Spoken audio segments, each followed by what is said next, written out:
I go over how to do the front brake master cylinder on a Kawasaki KX250. This one is a particularly pristine mint condition machine, so you can see by the coat hanger that's holding the clutch on. The front brakes, you go to hit the front brakes and the lever goes all the way. Even though it's been bent out, it still doesn't close all the way. But and even if it does, it bottoms out on everything else and it doesn't stop. So I'll show you how to rebuild the master cylinder on these.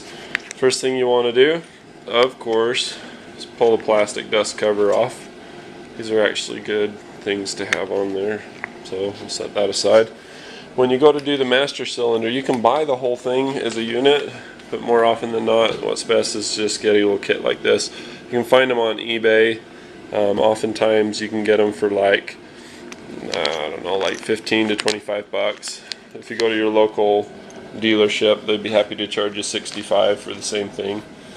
The ones that I found aftermarket usually turn out to be better and last longer, so I like to use those. So once you get the dust cover off, next thing you want to do is pull off the nut on the bottom. This one's already missing, so then you just pull out that screw and then set this aside. Okay, so I've loosened that bolt up. You pull that out, and then at the same time that you pull that out, you can just give this a little wiggle-roo and it'll come out, you know, plunger and all. Some of them will have a little washer thing on the end, some of them won't. Actually, the whole reason this failed is the thing came undone. Somebody's probably been into this before.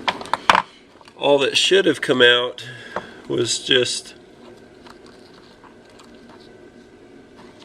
it should have just released this, and it should have been hung up on the little retainer there. You see that there's a little C-clip or clip ring or whatever that should have held in there and held everything in place and intact, but because it didn't, it came out. What we'll do is we'll grab, doing this one kind of on the fly, I'm not spending a lot of time on it, but this is the master cylinder piston. This is where all the action is. You see that pulls out of there. You've got two seals on the piston piece, and usually what you'll find is that one of these is split or has a little hole in it or something, and that caused it to fail. And then in front of that there should be a spring and some other stuff. See if we can do a little fishing and come up with them. Yeah, it's no wonder that the brake didn't hold, that little clip came out. So anyway, I'll gut it out a little bit more and then show you from there. When you pull out the old one, you want to take special note about which seal is where, and they should both be facing this way. So when you go to put the new ones on, they don't come when you buy them, they don't come all assembled like that would be nice. They come just in a bag, you know, with just kind of everything haphazard. This even comes with a little piece, the little plunger drive rod. So that's a pretty good kit. I'll have to ask him how much that was. So anyway, I'll go ahead and get these parts out and do a little demo. The other thing you want to do before I cut, next time you see this, I'm peeing on the floor there. Next time I see this, it'll have the cap off. You want to pull that off and get a little drain pan or something. Usually either want the steering slightly to the left or centered so that it can drip, you know, like not on the bike. Brake fluid eats paint and plastic and all kinds of stuff if you let it sit. It's not fast at eating it, but it certainly eats it. Okay, so here's how this is going down. This is the way that they go in there. You put the spring in first, then you put in your piston, cylinder, whatever you want to call it, with the seals. You notice how one seal has a really small hole that corresponds to the skinny part of the shaft, big hole, fat part of the shaft. After those go in, then actually your rod goes in, and then your C-clip. So it should actually be like that, and then your seal. So anyway, that's the way it's going to go. Let me show you how to put those seals on. It helps if you get a little bit of brake fluid on them. You want to remember that these are shaped like a cup, and you know, as far as the shape of the cup, it's got to go this way. What I like to use, you can either use baby powder or you can use silicone to seat these. You want to use something to lubricate them up a little bit so that they slide on nicely.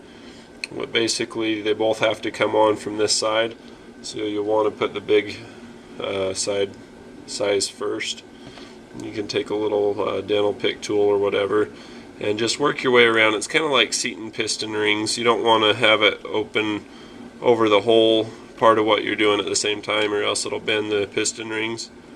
With these, you just want to take it over, you know, just half at a time and work it around. That way they'll not get too stretched out.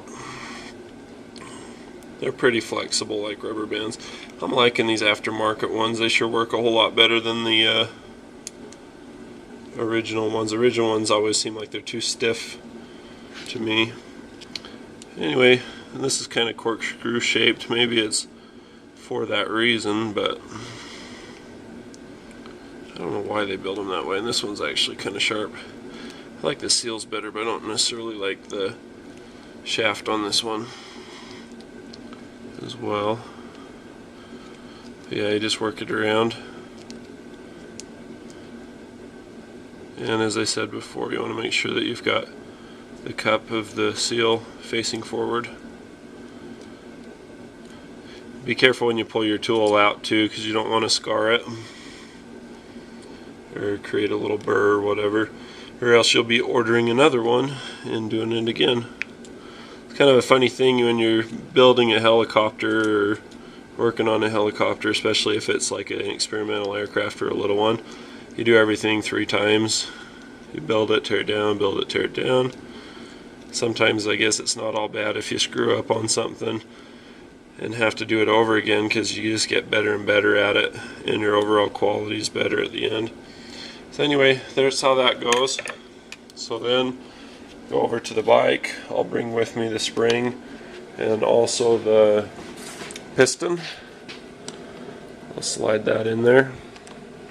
And the spring, I don't know if you noticed that, I'll use the other one to show you, but it's got a fat end and a skinny end. You want the skinny ends facing out, because that fits onto the piston like that. So that's what I've done. Take the thing, I'll dip it in brake fluid that's in there so that it goes in smooth. If you don't have it lubed up and clean and everything when it goes in, that'll peel back and, you know, strip the rubber and all that sort of deal that you don't want to have happen. I just kind of work it in a circle, get it in like that. You can see all the air that it's pushing out through there. You can hear it as much as anything. And then the next part that we're going to do is I'm going to put in this part and then put in the circlip, and then I'll work on getting this on. You've got a little lock nut that holds that on. You want to pull that off and then take the rest of that rod out. So I can't do that with one hand. I'd do it if I could, but I can't. So pick up.